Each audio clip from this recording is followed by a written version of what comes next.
Bien, pues buenas tardes a todos. Estoy, entre comillas, presidiendo este acto en mi condición de representante del rector de la universidad, el profesor doctor don Antonio Calvo, que no ha podido hoy acompañarnos. Y es el único mérito, que por tanto no es mío, porque no más que representar al rector, que me permite estar hoy en esta mesa presidiendo un acto de clausura, que es el de la clausura de la 12ª edición del curso de especialización en dirección de fundaciones.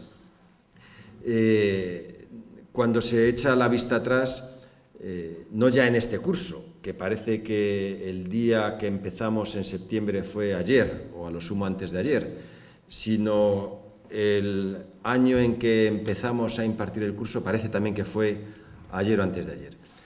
Y sin embargo han cambiado muchas cosas, no ya en los últimos 12 años, sino en los últimos meses, incluso en relación con las fundaciones, y pueden cambiar muchas más cosas en el futuro y veremos qué es lo que nos depara el futuro. Yo nada debo decir al principio y poco diré al final. Tan solo, una vez más, agradeceros a todos por haber seguido el curso, daros la enhorabuena a todos por estar en el día de la clausura y, por supuesto, y sobre todo, agradecer a la Asociación Española de Fundaciones y a la Fundación Rafael del Pino el que, una vez más, haya podido llevar a cabo este curso. Y, muy fundamentalmente, agradecer a Antonio Garrigues Walker que hoy nos acompañe para impartir la lección de clausura. Pero antes de darle la palabra a Antonio Garrigues, se la pasaré a Almudena Díaz Bartolomé, en su condición de directora de programas de formación de la Fundación Rafael del Pino, como todos sabemos, fundación sin la que este curso no sería en absoluto posible. Almudena, cuando quieres tener la palabra. Ponle esto por no los dos. Muchas gracias, José Luis. Sí. A ver, que estamos grabando, que se nos escuche. Bueno, buenas tardes. Gracias, José Luis, por cederme la palabra. Gracias al CEU San Pablo, que nos lo representa actualmente José Luis, pero por acogernos en esta clausura. Reitero mi agradecimiento a José Luis Piñar, que al fin y al cabo es impulsor y fue impulsor desde el inicio de este programa, a la EF, que ha sido y seguirá siendo el catalizador, que al fin y al cabo pues ese es el sentido o el amplio sentido que tiene la Asociación Española de Fundaciones, ¿no? El que todas las fundaciones, pequeñas, grandes, con un sesgo u otro, pues tengamos acogida en la asociación y bueno, pues espero que siendo recíproco el hecho de que ellos nos den servicios y nos ayuden y nos acompañen y que cada una de nosotras como fundaciones también pues aportemos un retorno a la propia asociación, representado lógicamente con la presidencia a mi vera de Javier Nadal, con la dirección general de Silverio, Juan Andrés también y Eduardo del Río y el resto del equipo, que al fin y al cabo son los que llevan el día a día del proyecto y bueno, yo por la competencia que tengo dentro de mi fundación sé lo que se supone, estar ahí en todos los niveles que todos son necesarios e imprescindibles. Yo simplemente quería hacer una pequeña reflexión. Y ya ha comenzado José Luis a decir, ¿no? En el mundo actual que estamos, en un mundo tan cambiante, pues una reflexión que aunque en apariencia pueda no tener mucha relación, porque sí quería poner como ejemplo, y es a nivel físico, que en un principio no es la temática que hoy nos trae. Pero bueno, igual que los cambios que se han producido a lo largo de la historia en el mundo de la física, pensemos desde los primeros griegos, y encabeza Aristóteles cuando trataba de dar sentido a qué sucedía en la física, qué era eso de lo que luego entendimos como la gravedad. Galileo, que se hizo una pregunta y una reflexión, ¿no? Una pregunta muy de sentido común, o sea, ¿cuánto tiempo tarda un cuerpo en caer? O sea, ¿qué es lo que está sucediendo? ¿Qué estoy viendo y observando? Y no soy capaz de darle una explicación. Bueno, pues así se define la propia gravedad y todo lo que tiene que ver con el movimiento relativo. Le continúan Isaac Newton y algún otro que ya rigen lo que son las leyes de movimiento y de la gravitación. Y llegamos al número 1. Lógicamente, cuanto más tiempo pasa, pues más conocimiento y más sabios podemos considerarnos, ¿no? Y como fue con Albert Einstein, con la teoría de la relatividad. Y en realidad él, aparte de recoger lo que ya se había dicho anteriormente, otros físicos y otros expertos en las materias, fue capaz de ver que el entorno era distinto, que el error que se estaba cometiendo es que no se fijaban en los parámetros que realmente tenían juego y participaban dentro de lo que era ese mundo y ese sistema. Y no solamente eran las 3 dimensiones, ni tan siquiera era aumentar el parámetro temporal, sino el hecho de que la materia y la energía también tenían su influencia, ¿no? y que se crea y que se destruye, y que al final el parámetro principal era el hecho de que todo era muy dinámico, algo que no se había observado antes. Eso es lo que nos está pasando y es lo que nos pasa actualmente y nos sucede a nivel institucional, seamos empresas, seamos fundaciones o cualquier otro tipo de organización.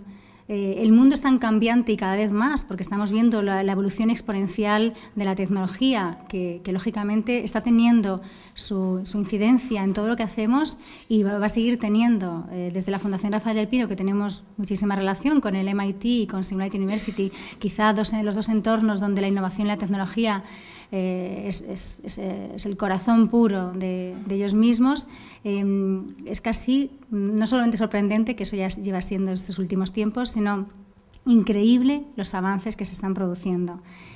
Y lo que nos toca al final es que dentro del tercer sector, y por eso la Fundación Rafael del Pino está en un proyecto como este, es el hecho de que el sector ya se identificó hace unos años, se tenía que profesionalizar. Y al final, bueno, pues hay competencias que todos y cada uno de los que formamos parte de las fundaciones debemos de tener y de incorporar. Y bueno, pues yo creo que todo lo que vayamos aprendiendo poco es, no solamente en conocimiento, que es importante, sino también en esas competencias personales que hacen que los individuos que participamos de los organismos y en este caso de las fundaciones demos un valor añadido. Y yo creo que eso sí que es importante, el que seamos conscientes de que en este mundo tan dinámico, al final es el valor añadido que van haciendo las personas y cada una de nosotros, ¿no? Vamos aportando, es lo que va tomando otro cuerpo y otra dimensión, el fin fundacional que cada uno de nosotros tengamos asignado en nuestra propia fundación. Si he introducido el tema de la física es porque yo no podía estar más de acuerdo con Albert Einstein cuando dice que hay una fuerza motriz más poderosa que el vapor, que la electricidad o que la energía atómica, y es la actitud. Al final es la actitud que nosotros tengamos ante los hechos que vivimos lo que hace relevante el que nosotros estemos quietos o que nos movamos, que tomemos una decisión u otra. Y bueno, pues un poco haciendo también, cuando hablamos de que la actitud al final es tomar conciencia de lo que pasa, de lo que nos sucede y de la responsabilidad que cada uno tenemos en las cosas que nos suceden. Yo creo que es uno de los grandes inconvenientes y problemas que tiene este país llamado España, seguro que sí, y en muchos otros lugares también, el hecho de que uno piensa que lo que le sucede es porque otros hacen y deciden. Pues qué mal, si la gente que cree así, ¿no? Todos tenemos nuestra parte de responsabilidad y por eso nosotros todos y cada uno podemos actuar. Y dependiendo de las decisiones y de la responsabilidad que asumamos, será nuestra vida, nuestro entorno y lo que sucede a nuestro alrededor.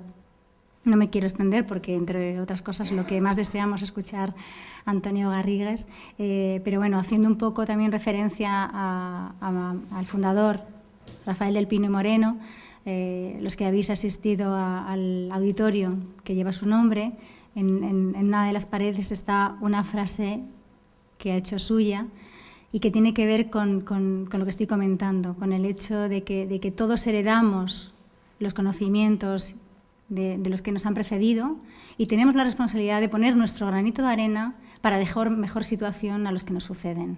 Muchas gracias.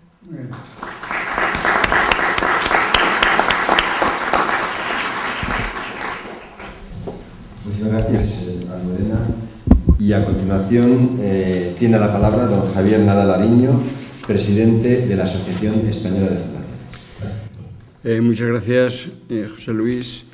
Bueno, para mí es una vez más una gran satisfacción estar aquí en esta sesión de clausura del curso que es la 12ª edición, que se dice pronto. Yo creo que es un ejemplo de continuidad, de instituciones que entienden el valor de la formación y del avance en las fundaciones, en el devenir de las fundaciones. La Universidad CEU San Pablo, la Fundación Rafael del Pino, la Asociación Española de Fundaciones. Para nosotros, una de las actividades fundamentales es la formación de las personas, de las organizaciones, y contribuir a que este mundo organizacional, este mundo de las fundaciones crezca.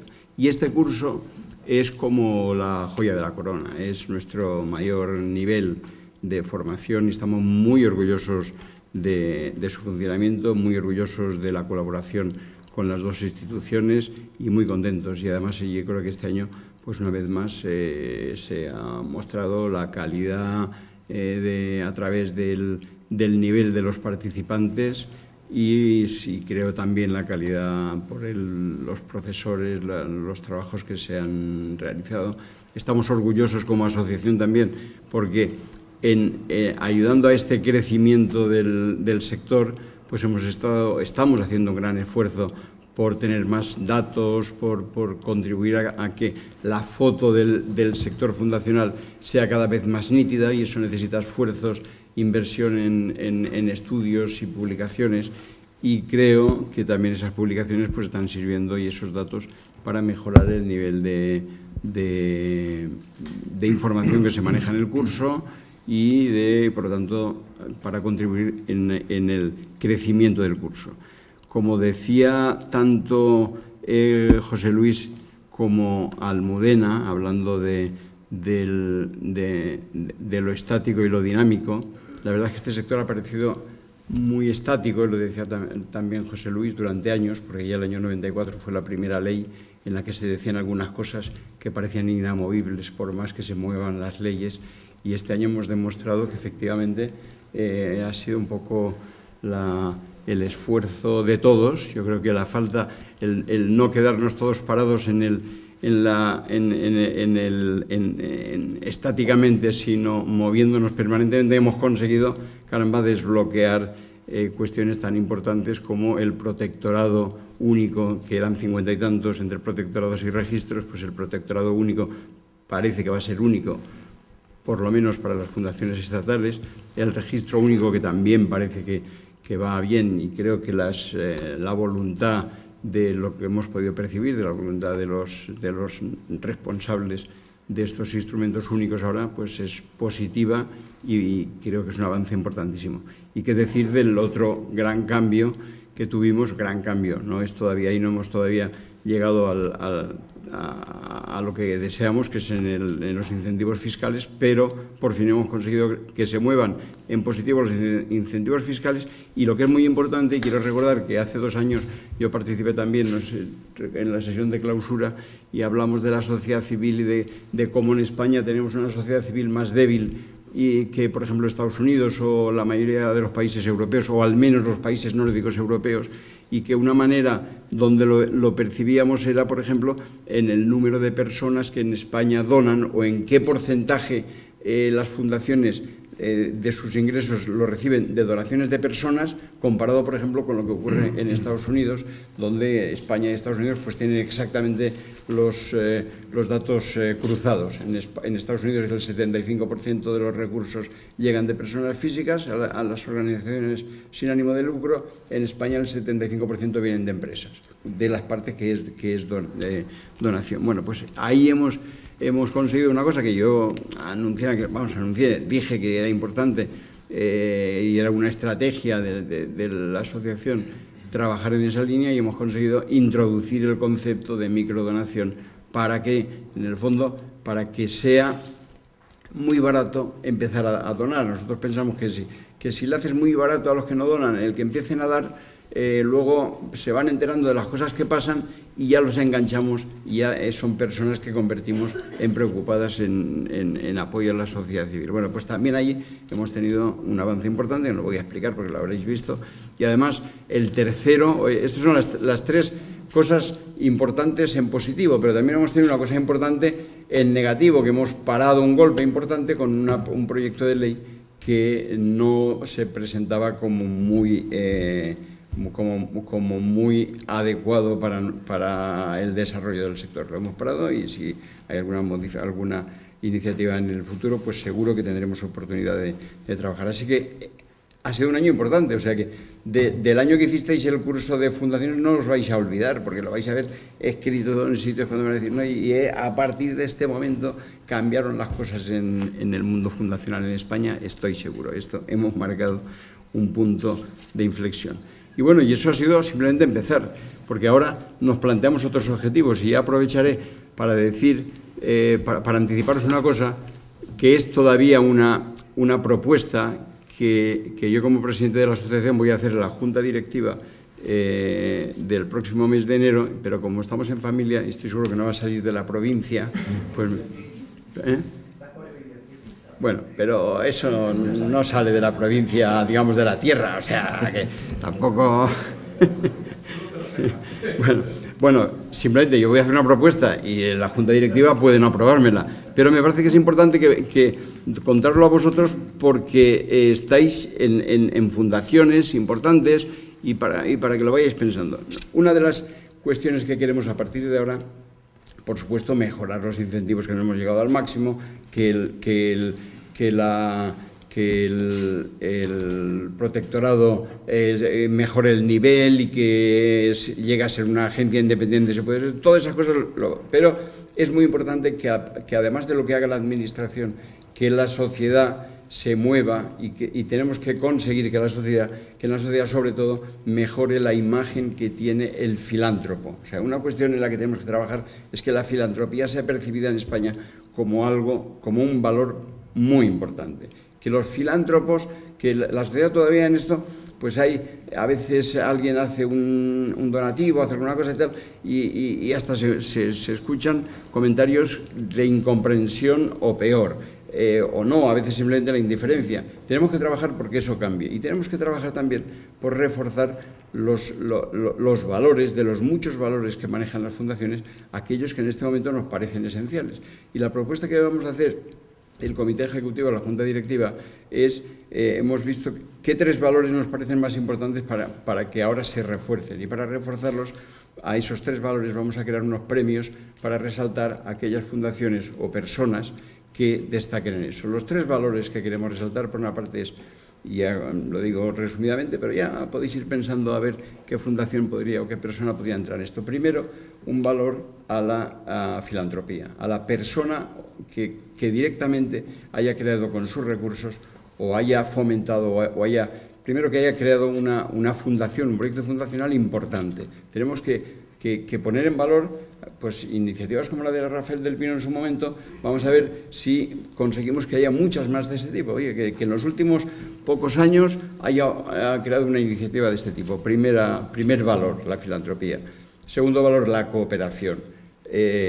Siempre decimos, detrás de una fundación siempre hay un impulso de generosidad, es cierto, pero cuando conocemos bien a las fundaciones también nos damos cuenta que muchas veces la dificultad de las fundaciones es crecer, es crecer y es cooperar. El crecer es pues, por las cuestiones de los recursos o tal, pero al final somos generosos en crear y cicateros en colaborar. Y no queremos dejar muchas veces que nuestra experiencia se comparta con otros. Bueno, pues ahí tenemos que crecer, y seguro que habéis hablado en el curso de esto. Y queremos premiar iniciativas de cooperación entre fundaciones, y es el segundo valor. Y el tercer valor está un poco pues, con los cambios que están ocurriendo, con la innovación, y con la innovación a ser posible disruptiva, innovación que cambien las cosas. Premiar alguna fundación que haya sido capaz de plantear una iniciativa que con esa iniciativa haya cambiado las reglas del juego de resolver un problema social. O bien una fundación que haya sido capaz de abordar un problema social que antes nadie había abordado. Bueno, no sé si me lo aprobará la Junta Directiva, pero por si acaso ir pensando en quién podría ser candidato a estos premios para hacer propuestas. Nada más, aquí me corto. Muchísimas gracias y enhorabuena. Bueno, perdón, antes de terminar, no quiero dejar de agradecer a las instituciones que he dicho, las tres, que incluso la Asociación Española de Fundaciones, pero la Universidad CEU San Pablo, la Fundación Rafael del Pino, agradecer a las fundaciones como la Fundación Juan 23, Germán Sánchez Rupert, Rafael del Pino y Telefónica, que os han acogido en las visitas, agradecer a todos los profesores y a vosotros en particular, muy especialmente, que habéis asistido y que con vuestra presencia también habéis reforzado el curso. Muchísimas gracias y aquí me corto, que me he alargado un poquito. Gracias.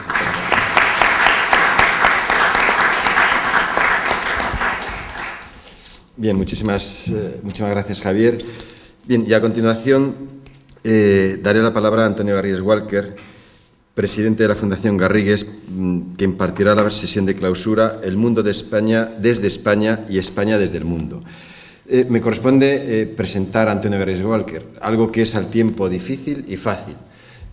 Muy fácil en el sentido que bastaría con decir Antonio Garrigues Walker y con eso ya bastaría.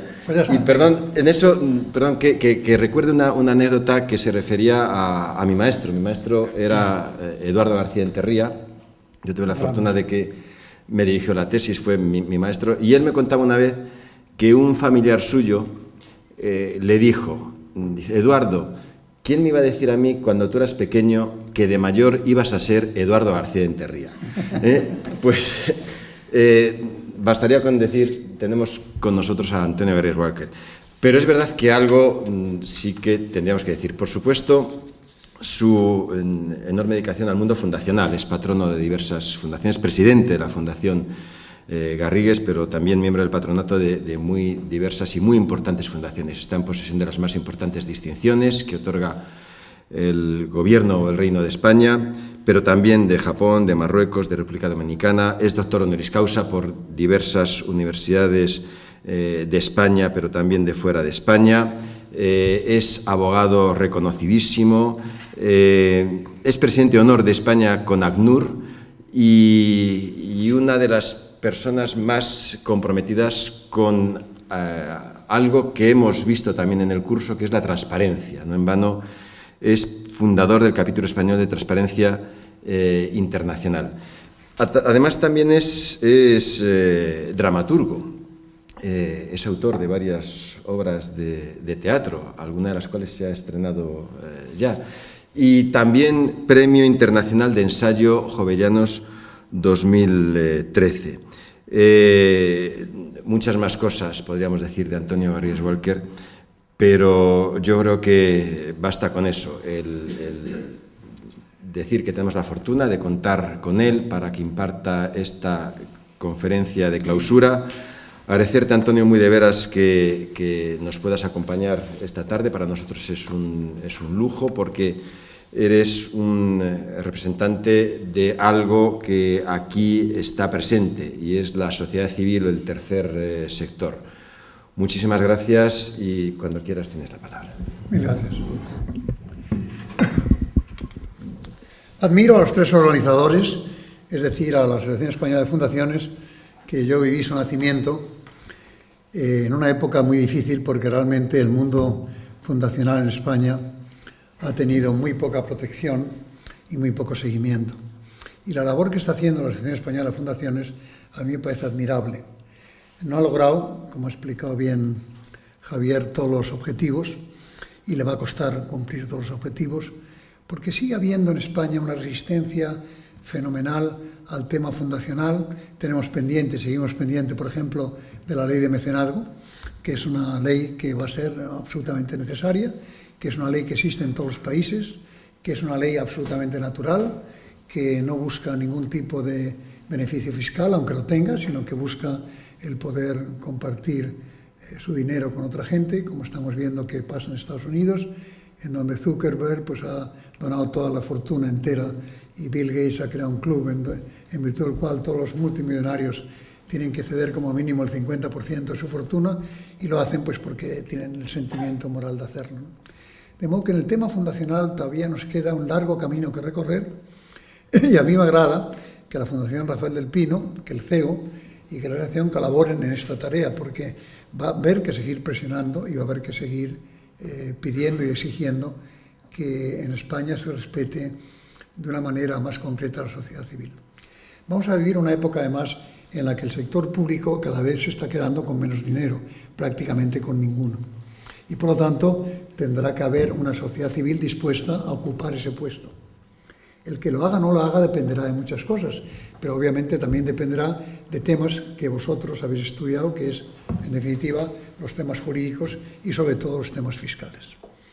Pero que nadie piense ya que el sector público va a ocupar los lugares que ocupaba, porque eso era el argumento básico que ellos tenían para decir, el Estado tenía para decir, yo ahora cubro todas las necesidades, no hace falta que exista sociedad civil. Y eso no puede ser. No puede ser porque, como se ha recordado desde hace mucho tiempo, la sociedad civil, la importancia de la sociedad civil, la dimensión de la sociedad civil, es lo que genera calidad democrática, es lo que genera calidad cultural y es lo que genera calidad económica. Pero no son palabras, es que es así. Es que aquellos países donde la sociedad civil vive de una manera intensa su condición y la ciudadanía vive de una manera intensa su condición, son países más avanzados. Fundamentalmente es el mundo anglosajón, después viene Europa y después nada, porque realmente en África no hay sociedad civil y en el mundo oriental en su conjunto tampoco hay sociedad civil. Pero en España tenemos que ser cada vez más realistas en esta materia, en el sentido de que cada persona, es la clave, digamos, del mundo anglosajón, tiene que empezar a asumir que además de lo suyo existe lo de los demás y que por tanto una persona no es persona solidaria, no es persona civilizada, no en el sentido ofensivo, sino en el sentido de persona civil, si no hace algo más de lo suyo, si no se compromete a algo. Yo cuando voy a Estados Unidos, tengo la edad que tengo, que no la pienso confesar, porque he superado los 80 años y por lo tanto no, a partir de los 80 años ya no hay que decir la edad. Y siempre que me presentan a alguien, sea joven o viejo, todo el mundo me dice, pues yo soy tal y además me ocupo de la migración en mi ciudad, o me ocupo de la orquesta. Pero siempre tiene en la mente la idea de que además de lo suyo tiene que hacer algo que no sea suyo, algo en donde se comprometa. No sé, visitar cárceles, dar clases especiales a gente, trabajar para ONGs, para refugiados, es decir, tiene que hacer algo. Pero es que además eso debe formar parte, digamos, de una condición natural del ser humano.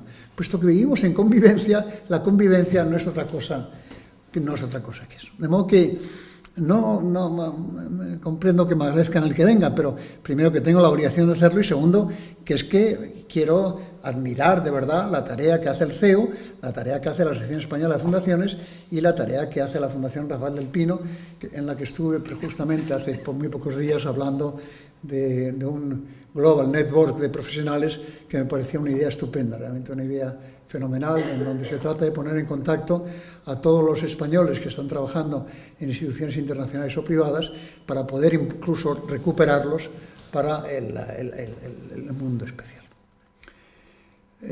Estoy también encantado porque me han dicho que esta es la promoción mejor que ha habido nunca, que supera con mucho a todas las demás, de verdad, en serio, ¿eh? Sé más o menos el promedio de edad que tenéis, entre 18 y 20 años. Sé que todos habláis mínimo 3, 4, 5 idiomas. Sí sé que ya tenéis experiencia fundacional, casi siempre. Y sí sé que habéis tenido la generosidad de aceptar a 5 chicos entre vosotras, ¿no? Realmente es admirable por vuestra parte, realmente, porque no sé lo que pensarán ellos, pero en fin, que sepan que es un acto de generosidad por las chicas que les han permitido que den el curso pues con esta tal.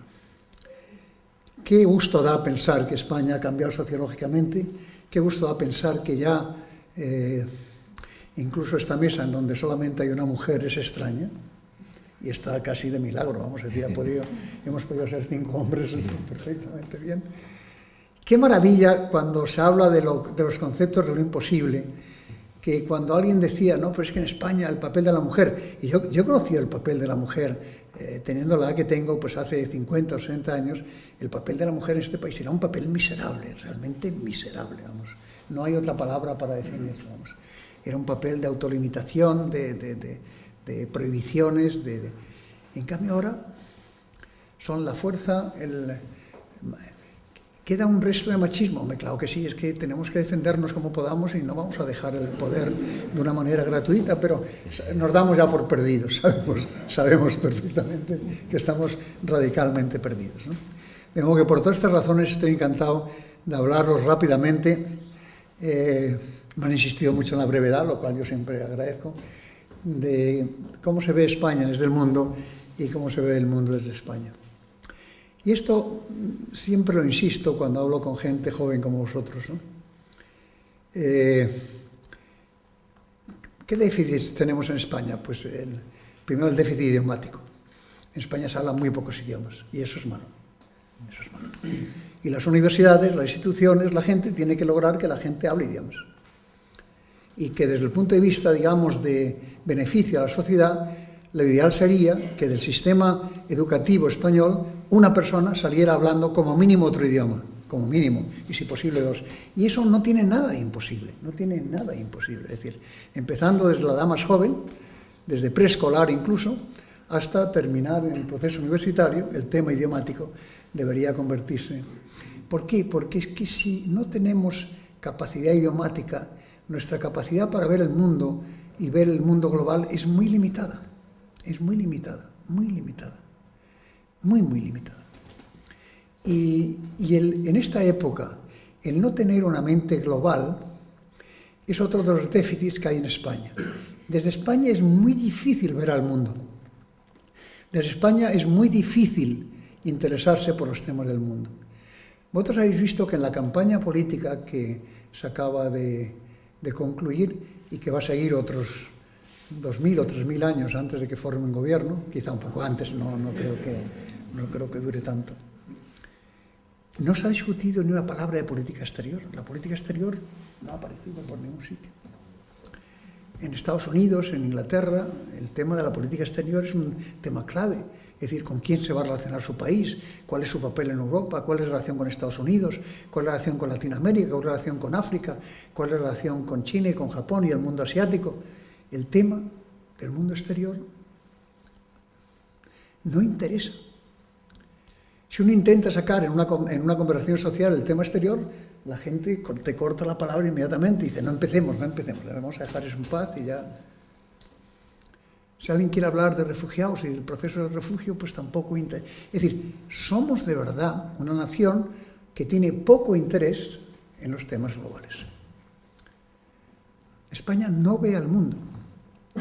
Yo siempre aconsejo a gente como vosotros y vosotras el que os compréis, el que todos tengáis una bola, un globo terráqueo y que estéis todo el tiempo manoseándolo, todo el tiempo dándole vueltas, y que veáis dónde están las cosas, veáis el mundo, pero lo tengáis en la mente. Ya sé que sabéis que el mundo es redondo, puede haber alguna duda quizá, pero en general estoy seguro que todos aceptáis que el mundo es redondo. Bueno, pero verlo redondo. Pensar que vosotros y vosotras, voy a empezar por hablar ya de vosotras casi, porque que vosotras sois gente que en estos momentos podría trabajar en cualquier lugar del mundo, pero sin la menor dificultad. La mayoría de vosotros habláis el inglés, ¿no? ¿Quién lo habla y quién no lo habla? ¿Quién lo habla?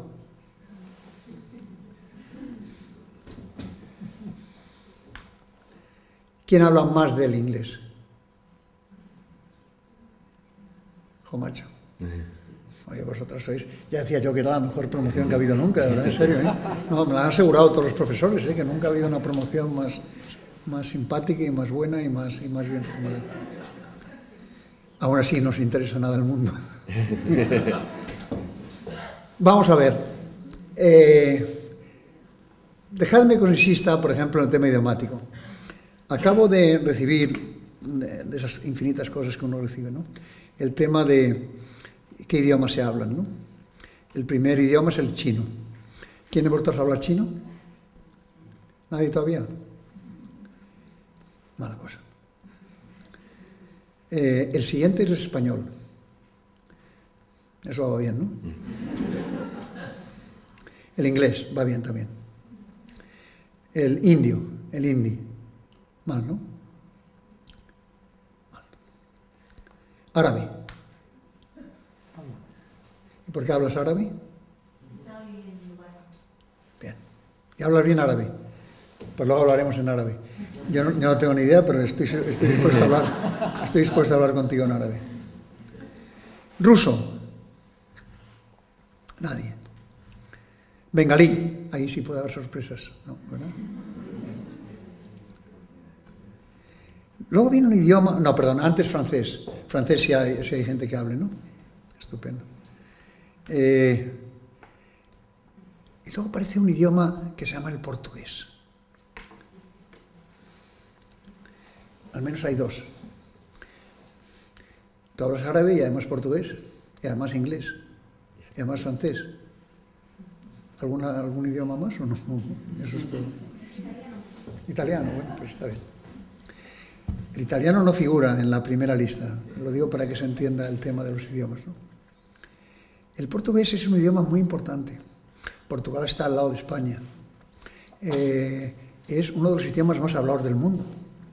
Y la mayoría de los portugueses hablan español perfectamente. No portuñol, hablan español. Y en cambio, la mayoría de los españoles no hablamos portugués. No le cogemos el soniquete ni siquiera, ¿no? Nosotros, por ejemplo, decimos Lisboa. Ellos dicen Lisboa. Y hay que decirlo así, Lisboa. Casi ni se entiende. Pero el portugués es un idioma muy importante. Con el portugués se puede ir a Brasil. Con el portugués se puede ir a Angola, que es en estos momentos un país de un crecimiento espectacular. Se puede ir a Macao, se puede ir a muchos sitios de China donde hay colonias portuguesas. El portugués es un idioma muy importante y nadie sabe por qué en España no le damos importancia. Es un tema que realmente es extraño porque nos costaría poco entender portugués y hablar portugués y sin embargo pues no lo hacemos. Y el último idioma de la lista de los más hablados es japonés, en el que veo que tampoco hay muchas personas que hablan japonés.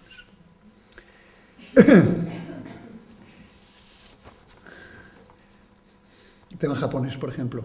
Japón nunca ha enviado a España un embajador que no hable perfectamente español, estudiado en Salamanca o en Valladolid. Nunca. Y yo he conocido, insisto otra vez, que tengo la edad que tengo para poder haberlo hecho, a unos 14 o 15 embajadores de Japón. Todos hablan perfectamente español. Nosotros nunca hemos enviado a Japón un embajador que hable japonés. Nunca.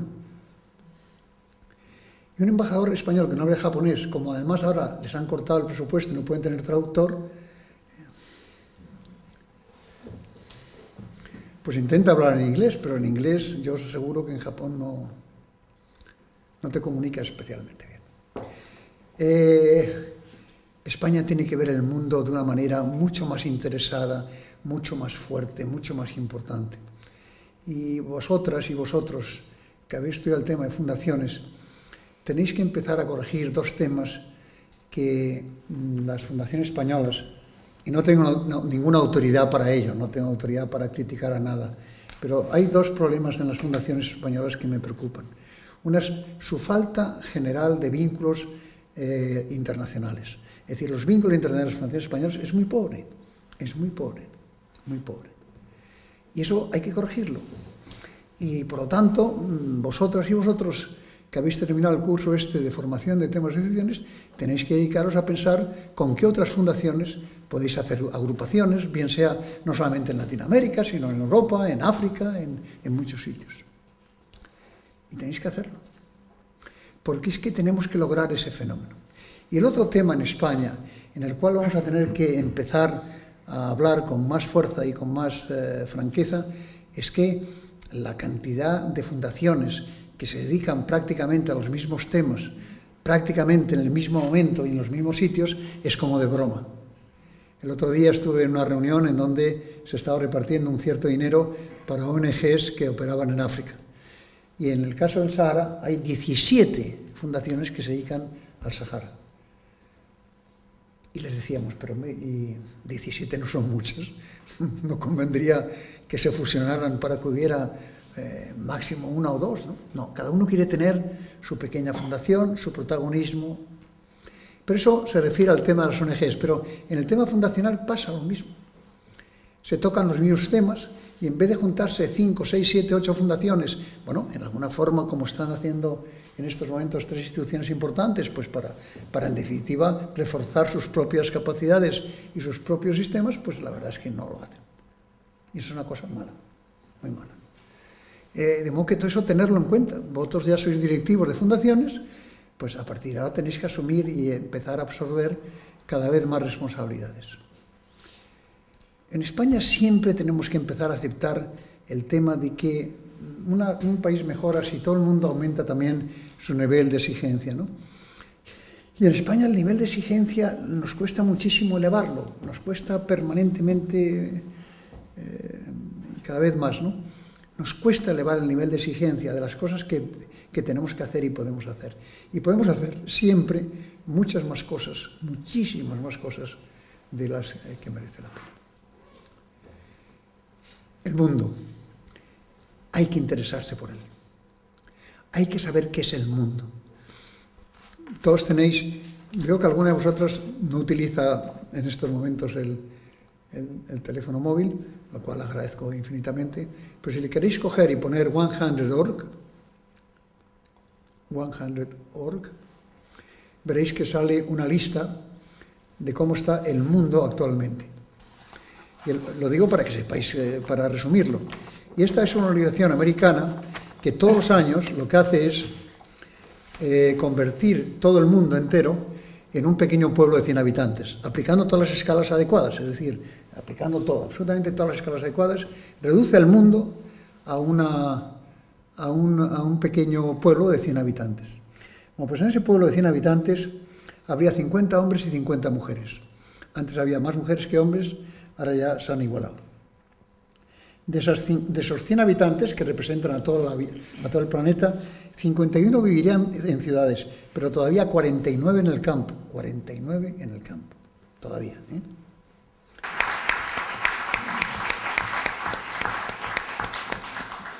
Vamos a lo importante que son los diplomas. Muchísimas gracias, querido Antonio, por tus palabras motivadoras siempre para quienes son jóvenes y para quienes ya no lo somos tanto. Muchas gracias a la Fundación, muchas gracias a la Asociación. Querido Antonio, muchísimas gracias por habernos acompañado en el acto de graduación y nos hacemos a continuación la foto. Muchísimas gracias a todos.